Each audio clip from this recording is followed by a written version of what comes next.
Thokozani, Thokozani bogogo nomkhulu, igama uVusi Mabunda.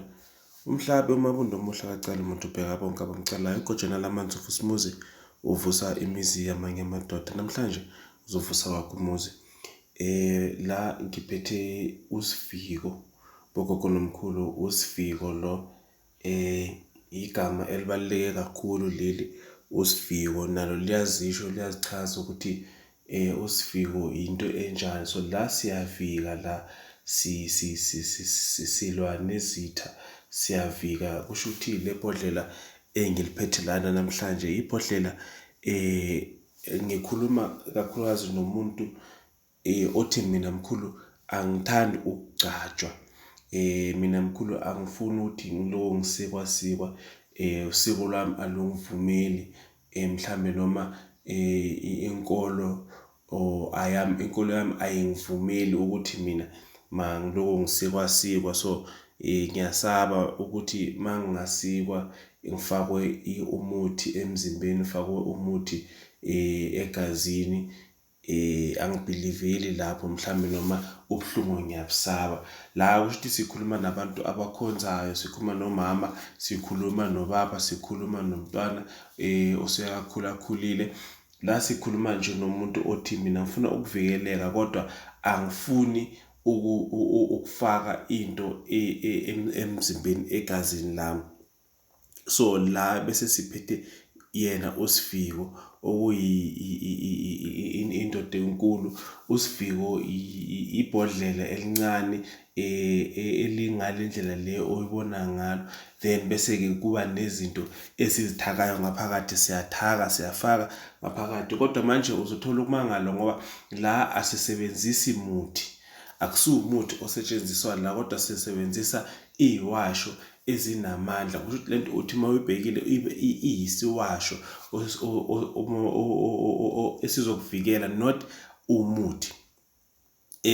Ngifuna ukudlulisa lokho ukuthi lento le bhodlela leli uSiviko ibhodlela ohamba nalo la uyakhona. Ibhodlela mhlambe ongaligaxa, uthole mhlambe indlela yokuligaxa ngenye indlela, mhlambe la ekhalweni ulifihlela abantu, noma mhlambe kube into yokuthi ungayifaka esikhwameni, noma kube yinto othi ungayifaka ewalethini, noma kube yinto nje ongayifaka ephezini, kodwa kube yinto yokuthi manje la wena uyakhona nayo ilapho. So iyakuvikela le, ikuvikela ezitheni, ikuvikela ebantwini abangafuni ukuthi mhlambe uphumelele. Kusho ukuthi ikupha isithunzi, ikupha nje into yokuthi abantu bazibuza ukuthi lo muntu ingabe usebenzisa ini engaka, ngoba uyahlonipheka lo muntu, uyathandeka, kodwa waphinda ahlonipheke futhi. Kodwa kusho ukuthi awungeneki kalula uma uphethe lento le, awungeneki kalula. Umuntu uyazibuza ukuthi ingabe lo muntu lo khona into ahamba nayo, ngoba uyasinda. Kusho ukuthi nesisindo sakhona akusisindo sokuthi usinda abantu ukuthi bajike bakusabe, kodwa kuba isisindo sokuthi bazibuze ukuthi yazi lo mama lo why agcine ngale ndlela le agcine ngayo. Usho ukuthi makangena nje uba nayo uba ne-presence, uba nalento yokuthi angeke uvele ukukhulume noma ngaba yini. Bese lento iphinde ikuvikele kuphi? Ey'gebengini, iyakuvikela endleleni. Mawuhamba endleleni mhlambe uwumuntu wena ohambayo endleleni, umuntu onokutravelisha nje kakhulu, asithi mhlambe whether uyawalka, whether uyadrive, whether uwenzani, kodwa iyakuvikela lento le ey'gebengini, ukuthi iy'gebengu zingakuthathi kalula, especially mhlambe mawuyintombazana. Usho ukuthi umuntu makazoza kuwe mhlambe uzoza kuwe ngoba vele kumele eze kuwe, ngeke eze kuwe ngoba nako akuphaphela, mhlambe ngoba nako uyaphapheleka, kanti uyadeleleka. Even nawe uma umfana uphethe into enjengalena, kusho ukuthi uba nalesithunzi sokuthi ngiyathandeka kodwa ngiyasabeka. But angisabeki ukuthi mhlambe abantu bangaze baze babize amaphoyisa, cha, kodwa kukusaba ukuthi lo muntu ngathi ikhona into ahamba nayo, ngathi ikhona into ayiphethe. So uSiviko lo abuye akuvikele ku-lightning. i-lightning ayikwazi ukuthi ikushaye la, ngoba manje siyabona ukuthi iy'nkathi zamaZulu, iy'nkathi zabo-December, iy'nkathi zabo-Christmas, iy'nkathi zabo-January lapho kuyisiphithiphithi khona semaZulu, futhi mhlawumbe njengomuntu ohambayo uye emakhaya-ke imibani ngathi nayo idlange kakhulu. So uyakwazi ukuthi akuvikele uSiviko entweni ezinjengalezo, entweni ezifana nemibani. So ukuthi umbani awushaywa umbani la, uyayizwa lento. So umbani uyazi ukuthi uvikelekile mhlawumbe nanoma ekhaya bangathumelwa ngombani, nanoma mhlawumbe wena uzihambela endleleni, nanoma usendlini nje uhleli, uyabona iyavikela embanini. Futhi-ke uSiviko as much as avika ukuthi wena kube ngaleyo ndlela le mhlawumbe esengiyichazile ngaphezulu, so uyakwazi ukuthi futhi avikele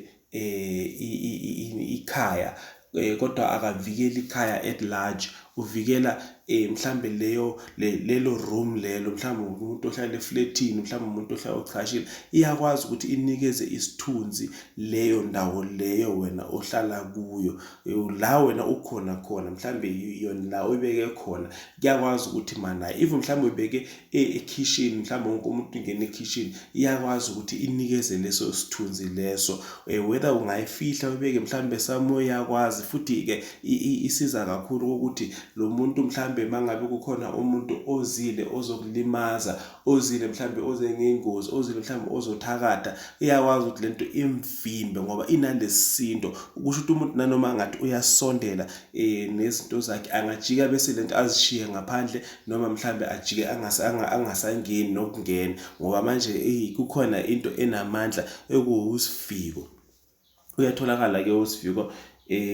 Uma umfuna uzongifonela, inamba yami uyayazi ku-084 972 9634. Sonke siyamdinga uSiviko. Mhlawumbe usebenza e-restaurant, mhlawumbe uyiphoyisa, mhlawumbe umuntu osebenza nje ngabantu nje ophithizayo, mhlawumbe umuntu nje ozithola aphakathi kwabantu, umuntu nje nanoma ngabe uyasebenza noma ngabe awusebenzi, kodwa uma umuntu othi mina mkhulu ngifuna ukuqina kodwa angifisi ukusikwa, kufakwe izinto engingazazi, noma mhlawumbe kufakwe umuthi egazini lami, uyakwazi ukuthi akusize-ke uSiviko. Wonke umuntu, it doesn't have to be umuntu osebenzayo, umuntu ongasebenzi, umuntu osebenza khabo bani, umuntu osebenza phezu kwani, umuntu osebenza ngaphansi kwani, umuntu osebenzayo nje vele uSiviko uyamdinga. Uzitholela wakho uSiviko nawe, uyatholakala ngamanani aphansi, amanani a-right, amanani a-affordable, ngoba nanoma ushuthi awukhethi ukuthi uyasebenza usebenzi, uSiviko nje vele. Uma ufuna uSiviko uyakwazi ukuthi umthole. Sikwazi-ke ukuthi simpose because kume ukuthi wena uze ufike lana sibonisane ngemithetho yakhona ukuthi umphatha makwenze njani, awumphathi makwenze njani, mawuphethe uSiviko uziphatha kanjani, izinto emele sibonisane ngazo lezo. Futhi-ke izinto kuyomele ukuthi-ke mhlawumbe sicale sigeze kucala, sikhiphe lokhu okwakho, lokhu onakho, then khathi-ke sizokwazi sikunikeze uSiviko. So asikwazi ukuthi simpose uSiviko. Mangabe uyamfuna uzokuthuzelana ekhaya, ngikufuna nje mina for leyo 5 minutes leyo ukuthi thole chance ukuthi ngikufake ibhavu lana ekhaya, and then bese ngikunikeze yena uSiviko-ke uzokwazi ukuthi nawe uthole ukusizakala. Ngiyabonga ukusubscribe, nawe usazi ukuthi mhlawumbe usazosubscribe. Ngiyabonga kakhulu kilabo abasubscribile, ngiyabonga kakhulu nabo ngathi ningahlala nje nibahle kanjalo, nithandaze, nikhonze uNkulunkulu, nikhonze ithonga. Ngiyathokoza kakhulu, thokozani.